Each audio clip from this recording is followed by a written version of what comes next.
তো এইদিকে চলে আসো, একটু দেখাই দিতে আমাদের প্রবলেমটা। এখানে যে যে চাকাটা আছে, চাকাটা ঢকঢক করছে, তার মানে এই নাটটা যে মানে এই যে ফ্রেমটা সেট আছে, এই নাটটা কাটে গেছে, ঠিক আছে।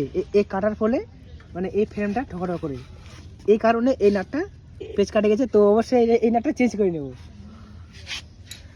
তো 25টা টাকা দিয়ে কীভাবে চেঞ্জ করবো আমি, হ্যাঁ, তোমার জন্য বাড়িতে ঠিক করতে পারো সেভাবে দেখালি দিয়েছি।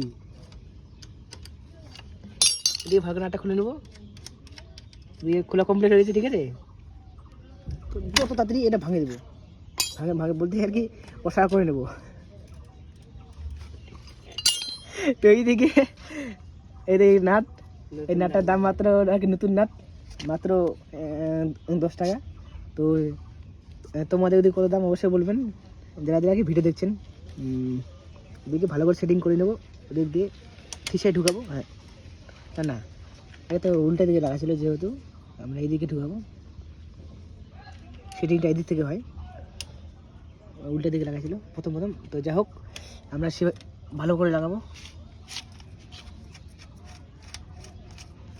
এটা যত টাইট দিতে পারবে, যত টাইট দিবেন তত টাইট হবে মালটা, বা ঢোকা হবে না।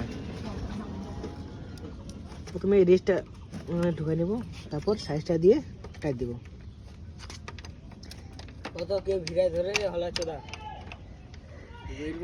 আরে দর্শক দিনও দেখতে পারে, ভালো করে বলাই যত করমে টাইট দিয়েছ দোয়া মেসে।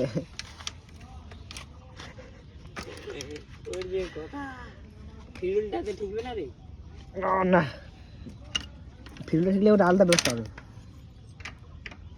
ফিল্ড ঠিক আছে, ওই জন্য নাটটা ওদিকে ইয়ে দিয়েছিল। তো যাই হোক, আমরা খুব টাইট করে দিয়েছি। এখন দেখতে পাচ্ছ ফ্রেম একটুকু নড়বে না, ফ্রেম ভাঙে দেবে, তা নড়বে না।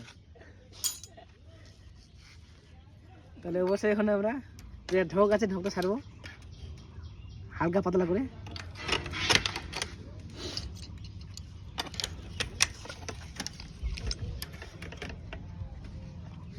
বলা যে ক্যামেরাম্যান হলি তুই রে। হালকা পাতলা ঢোক ছাড়িয়ে নিলাম।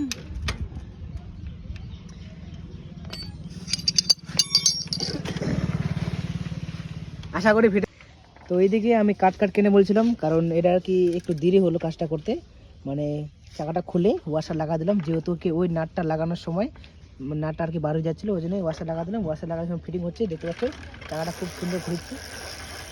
তো এটা আর কি, যদি ভালো লাগে তো লাইক সাবস্ক্রাইব কমেন্ট ঠুকে দেবেন। তো নতুন কিছু ভিডিও দেখা হচ্ছে।